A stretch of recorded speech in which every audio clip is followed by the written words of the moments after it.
Okay. So,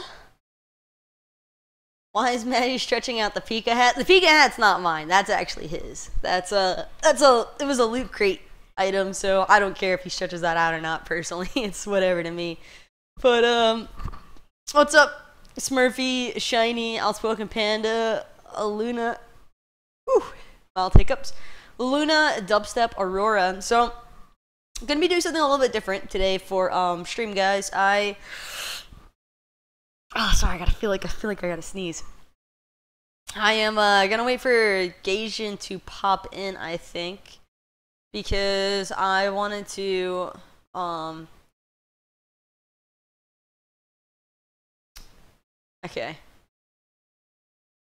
Okay, well, I just wanted to put it, I wanted to do this early in the stream. I wanted to make Super Regionals predictions videos, that way people who are like curious about my feelings and maybe what I feel is the best way to talk to some of the players today. It was really cool getting to see some of the teams again. And I'm just very excited to really have Super Regionals happening. Plus, a lot of other cool stuff coming up right now for Smite. I'm not going to be the one to spoil, of course, because I never spoil anything, but I can definitely say you guys got some stuff to be excited for, and patch notes is going to be pretty wild. I'm really excited for patch notes this week, or I should say tomorrow, because I'm pretty sure it's happening tomorrow. Tomorrow's Wednesday, right? Yeah, patch note show. So that's going to be a fun time. Wait, today Monday or Wednesday? I don't even know the days anymore. I hope you're not doing a video right now. I'm not. Oh, fuck. So. Oh, God. What the? Alright, now that that's out of the way, I can actually get into this. So, you guys gotta give me 1 second. I'm just gonna reclose the door. I was waiting for that. And now that it's passed, we can actually do something proper. So yeah, basically what I was saying, or I should start saying, this is going to be my SPL predictions, and I keep saying SPL predictions for some reason. It's Super Regionals predictions. You guys get what I'm saying, though. This is my Supers predictions. Supers, for anybody who isn't aware, kicks off tomorrow again. Starts at 4:30. Why am I saying 4:30, dude? It starts off at 11 a.m. Eastern. So it's gonna be a lot of exciting action. And for Wednesday, Thursday, those are gonna be best of 5 matches.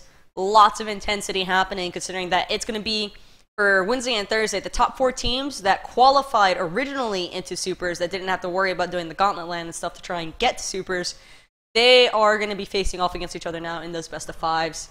And like I said, should be some really exciting stuff because those teams are solid teams all around. I'm really looking forward to seeing what they have to break out. So, open up my Smite here because, well, I wanted my Smite favor, because that's always good. But I wanted to pull up the ticket for this because it should be, here it is, listed, Super Regionals. So I'm going to break this down for you guys in the best way that I see fit. Like I mentioned, it's going to be those best of 5 matches between NA and EU for those top 4 teams that already qualified. We're starting things off with, it's listed at 1 p.m. start. Oh, I guess tomorrow. Okay, I might have actually messed up. It might actually start tomorrow at 1 p.m. But regardless, United versus Trifecta. This is one of those matches where we really get a chance to see now which team has actually developed most since... I guess it's not really fair for United because they didn't have that DreamHack Valencia chance, but for Trifecta in particular, after DreamHack Valencia, I do feel as though they took a bit of a downhill spiral. They weren't really showing as promising stuff as they looked at DreamHack, and that's like the most recent LAN event to date. But with the addition of Aurora and Kiki, I feel as though Trifecta might actually be one of the top tier teams here during this LAN event. And I say that because if you look at things historically, E-United doesn't exactly have the greatest LAN record. However, that's also pending because I do feel as though the addition of Polar Bear Mike to E-United really helped out E-United with developing their synergy, getting everything down packed. One of the big issues that I feel United always suffered from on LAN environments is Scream going to be consistent? Scream, Verizial, whatever you want to call him, whatever he decides to name change to next, he doesn't always seem to be the most consistent player on LAN. Talented mechanically, same thing could be said for Salt, but Salt X-Course, he always has really good performances. He's a very talented player, both mechanically and just in-game during most every situation. And that's exactly what you would look for in a teammate, but can E United bring it all together in comparison to Trifecta? Trifecta, the real question mark that stands for me is how is Cynosia going to react to Verizial in a LAN environment? He's already got a little bit of experience with that. I think that that's going to help him out greatly. And again, like I said, Kiki and Aurora being a part of this are also going to be really critical members for Trifecta if they want to walk away. All in all, if I had to call this set for a best of 5, I don't see it going all 5 matches. I see it being a 3-1. And I'm going to give it to Trifecta. I'm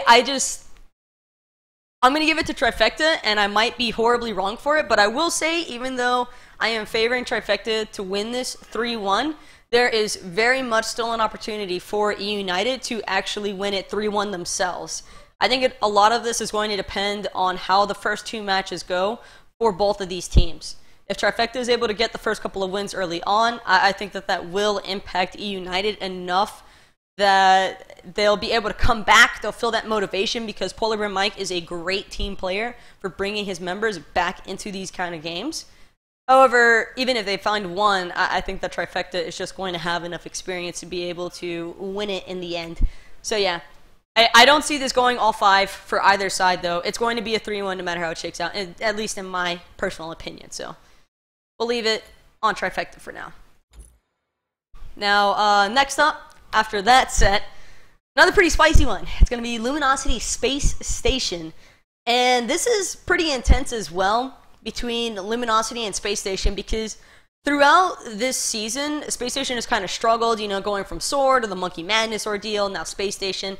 Space Station itself has had their own issues with their roster throughout this season, and that hasn't been a surprise to anybody, seeing the players have a little bit of difficulty trying to really mesh everything together, and that's just expected. It happens, and it's incredibly rough for the team to have to deal with that sort of environment, but I do feel with the raw talent that sits on this roster already, Space Station is probably going to pop off at LAN, and that's going to be a really, really tough set for Luminosity. I actually hate having to say it, but it's almost impossible to call who's going to actually win this one. I think this does go all 5 games between Luminosity and Space Station. I can definitely see this going all 5 between these two.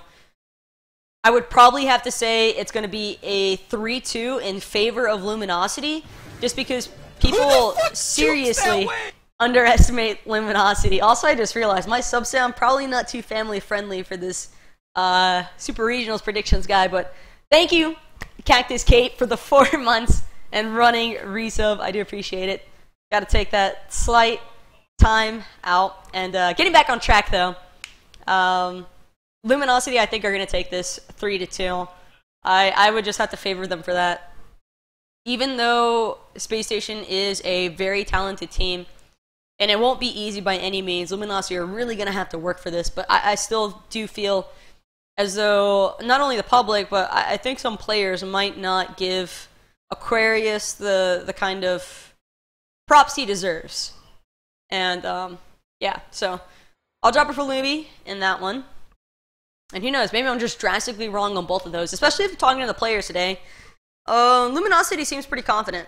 I think that the big thing for me is Barracuda. He's going to pop off. And if you've watched the last couple of times that he's faced off against Zapman, it's mostly been Zap playing way more passive than what we've been accustomed to seeing out of Zapman, which is why I feel as though this could be a victory in favor of Luminosity, because Bear is probably going to look for the more aggressive rotations, and those are going to have a more serious impact towards team fights. And when you throw Mask into the mix, I think that Mask is incredibly good at jungling. So Mask, Bara, Aquarius, more than enough to be the catalyst for this team to get them those wins. And yeah, again, 3-2 Lumi is going to be my call, but that's just my favor. And we're going to jump into EU now. This is going to be the Thursday matches, and again, these are top 4 teams that already qualified, just playing it out. So out of those 2 winners, by the way, from NA, the 2 teams that do manage to win, they're going to be headed straight for Worlds. Sunday matches are going to be all about seeding for those guys, and same story here on Thursday for EU. The 2 teams that win out of these matches are going to essentially be, or they are going to be guaranteed Worlds. It's just going to be about seeding again on Sunday. But looking at Obey versus Elevate, I don't see Elevate beating Obey, personally. I know that that might seem like a very quick pass between these 2 teams, but I say this with take it with a grain of salt. The reason why I don't think that Elevate will beat Obey is because I feel as though Obey actually does better in situations that involve longer matches. So in a best of 5, it's very easy for Obey to have way more endurance, I think, than Elevate, who's still kind of fresh to this top tier spectrum of EU. And that's the main reason why I would have to favor this over Obey. Plus, Obey's just been nuts all season long. And Ataraxia and Pretty Prime, I think they're way too hungry to risk it in the Friday, Saturday matches, if that makes sense. So, Obey's taking this. And I'll have more to say on Elevate shortly, because it's not the end for them by any means. So, bringing it up into the next match after that, we'll be seeing Dignitas against Team Rival. This is going to be a really intense match because, I mean, obviously there's the whole rematch to be viewed. Even though we've seen rematches a couple of times, online, very different from LAN scenario. Because the last time that Dignitas and Rival played each other on LAN was DreamHack Valencia over in Spain. And I think for Rival, this is probably best case scenario for them. Even though most people probably would have said that Rival should be playing against, like, they might have a better chance against a different team, I think that this is the team that Rival would want to play because they've already experienced them in a LAN environment. They already know what Dignitas is like and what to expect, at least player behavior-wise. When it comes to drafting and things like that, meta shifts and all that good stuff is always going to come into play. Janky picks do tend to, or at least spice, like flavors and flavor picks are certainly to be expected, especially out of these 2 teams. I mean, Zeros for Dignitas, he absolutely loves doing all this kind of crazy stuff, and I wouldn't be surprised to see him bring out something different in mid lane. It should be exciting all around, though, especially Rival. I mean, you got Deathwalker, the dude played Ares solo last time we saw him on LAN. So it's really exciting. I'm definitely really excited for this match. I do feel as though Rival have a strong chance to take this. I know that that might be an underrated, or maybe you guys think that I'm overrating Rival, but I do believe that Rival actually might have figured it out and that they are going to be able to overthrow Dig with an upset. I'm not saying that it's, like, you know, heavily in favor of Rival by any means. I do believe that Dignitas still has what it takes, without a doubt, to be able to prove me entirely wrong. Who knows? Maybe they just come out with, like, a vengeance and just, I mean, 3-0 Rival, no questions asked, because they're not chancing anything for Worlds. But it's just a feeling, like that gut feeling, you know? I just got that gut feeling. And I feel as though Rival is the answer for this. Like, their LAN is just, I don't know, their LAN performances just feel too good for them to lose twice. So I'm going to favor Rival for that. Now we're going to go into day 3, day 4, and day 5. Well, day 5, that's later on. But day 3 and day 4, for those of you who aren't aware, these are all going to be best of 1 matches. Every single team is going to play against each other. So you're going to have the losing teams from here. So you'll have 4 teams already from here that are going to be the losing teams joining up with the teams that qualified from the gauntlet. So that's going to be your Energy and your Noble. Those are going to be your teams that are also being, like, brought into the mix. And this is where things get pretty crazy to me, because when it comes to the wild cards, only 2 teams out of those 15 matches that are going to be played between Friday and Saturday are going to be able to make it to the next stage. And the likelihood of Energy making Worlds is actually at an all-time low. There is, in my opinion, a very strong possibility that Energy doesn't make Worlds. And that's insane to think about. But it's also, at the same time, very hard for me to imagine a LAN event that doesn't have Energy at it.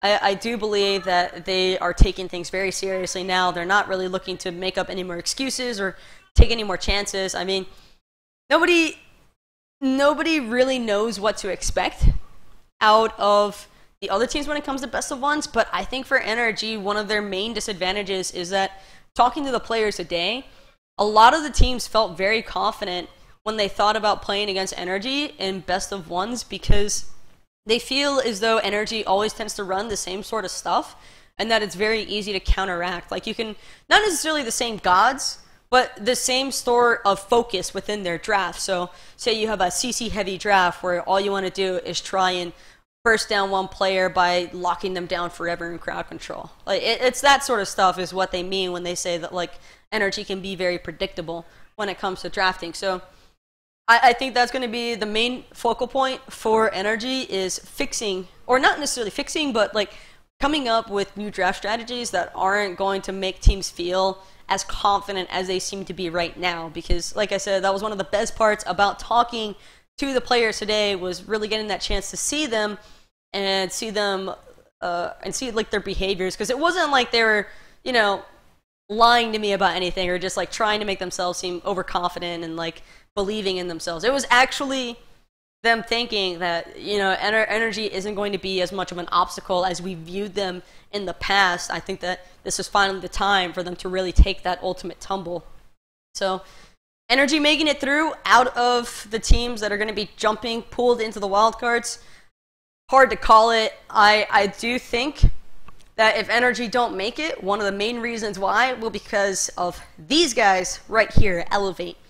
And I want to bring back Elevate especially because out of everybody I talked to today as well, Elevate kept coming up. No one expects Elevate to beat Obey Alliance. And like I mentioned, I don't even, I really don't expect Elevate to beat Obey Alliance. But if they do, that would probably be one of the craziest upsets I think we've ever seen. Even though some people might not consider that, out of all my years of like watching and like learning from the Smite community and like the Smite pro scene, Elevate just brings something else that nobody else seems to. And it's just, it is just that they are so purely unpredictable, it's insane. Like, you just have no idea what to expect from this team. And especially with the addition of their new mid laner, Death Panther, and the team seeming to have much stronger synergy with each other, I think that that's also really starting to mess with some of the players' heads. Like, of course, these guys are always going to be mentally strong enough to endure a LAN situation. Pretty much all of them have been through the ringer before, but it's still very rough when everybody is mutually talking about a team posing such a threat to everyone else, because then that collective body just continually reinforces it amongst each other. Oh man, this team is something to look out for. And that can actually have a pretty serious impact on gameplay. It can have a pretty serious impact on decision making. It causes hesitation. And hesitation is probably the worst thing possible when it comes to best of ones, because there is no room to make those kind of mistakes when it comes to the immediate gameplay. You don't get a second chance. You get your one shot and that's it. So when it comes to Elevate, if you blow it, it's not going to be pretty. And this is also the main reason why I think Energy are going to struggle a little bit trying to make it out of the wildcard stage, because even though Elevate won't beat Obey, I am very, very, very confident that Elevate will probably be one of the wildcard teams making it through the best of one stage for Friday and Saturday, and that in itself is very, very exciting. I think it'd be super hype to see a team like Elevate in there. And again, one of the main concerns I would also have for teams like Energy and Noble, out of this matchup, one of these two teams isn't going to make it.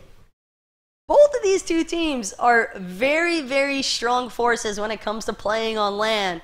Rival, not so much. If this was an online thing, I mean, 50-50, Russian roulette pretty much what happens to Team Rival here. But if Rival don't make it through beating Dignitas, either way, one of these two teams would make it into the wildcards. And again, I'm fairly certain that whichever of these two teams makes it into wildcards, probably going to make it to Worlds.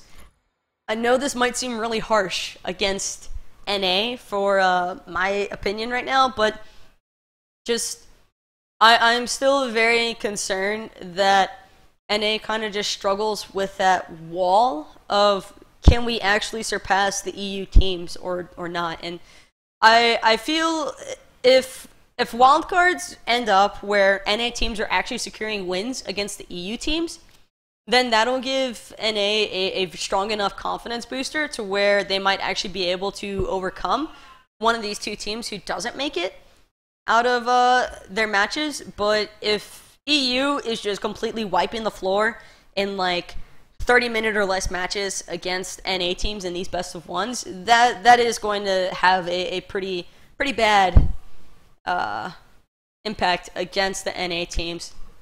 Although I gotta say, it's still a fairly decent chance that E United or Space Station can make it out of the wildcards. But again, like I mentioned, these are all very good teams, and only 2 of them can make it out of the wildcards. And you've also got to include Energy and Noble.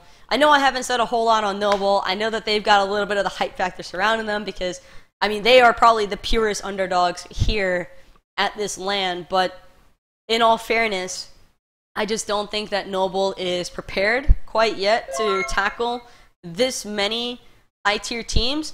I do believe that Noble is going to play spoiler factor just like they did the last time we saw Mark Maloney, aka Walrus at LAN, and I do feel as though Noble is going to take the matches off of the EU teams that need the wins to matter. And again, I'm looking right at Energy, because Energy, if you're thinking about an EU team that takes its losses when they really can't afford them, it is those guys. I mean, we saw what happened with the Poppy situation. We saw what happened with the Burrito situation. It's just one of those things where Energy seems to have this curse over them, where when the matches really matter most, they seem to come up short. And this is the one event this year where you cannot afford to come up short if you want to make it to Worlds. So that's my predictions. So to list it all out, the teams that I believe are going to be moving forward into Worlds after everything: Trifecta, Luminosity, Obey, Rival, Elevate, and Dignitas. And we saw it last year where it was 4 NA teams, 2 EU. This year I think it's going to be the 4 EU teams, 2 NA.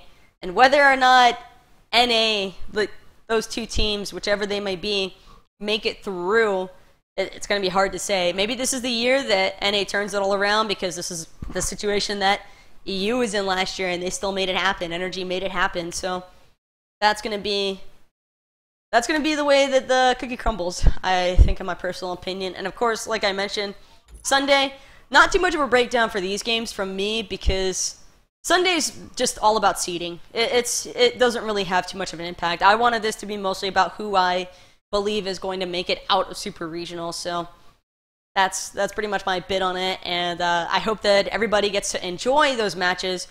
Like I mentioned, as far as I was aware, I'm pretty sure broadcasts are going to be starting fairly early. Here it's listed, at least for Wednesday and Thursday, to be starting at 1 p.m. And if you guys want to stay updated on when those matches are going live, or if you're curious, like, you can follow either you can follow twitter.com/SmitePro if you want the hardcore updates, and you can also follow me, twitter.com/TheBestTaco, because I'm going to be tweeting about the matches the entire time, because I absolutely love this stuff. I love the LAN environment for these games, and I'm very excited. 11 a.m.? Okay, so I was right. Okay, thank you for clarifying that. I said it at the start, Hindu, before I went into everything, but I had to make sure. So for everybody who's hearing this right now, ignore this part. These matches are definitely starting at 11 a.m. So believe what I said at the start of the video. I messed myself up looking at the season ticket. I thought that maybe something just crazy happened. between like the couple of hours that I left work and being home now. So yeah, 11 a.m. start time.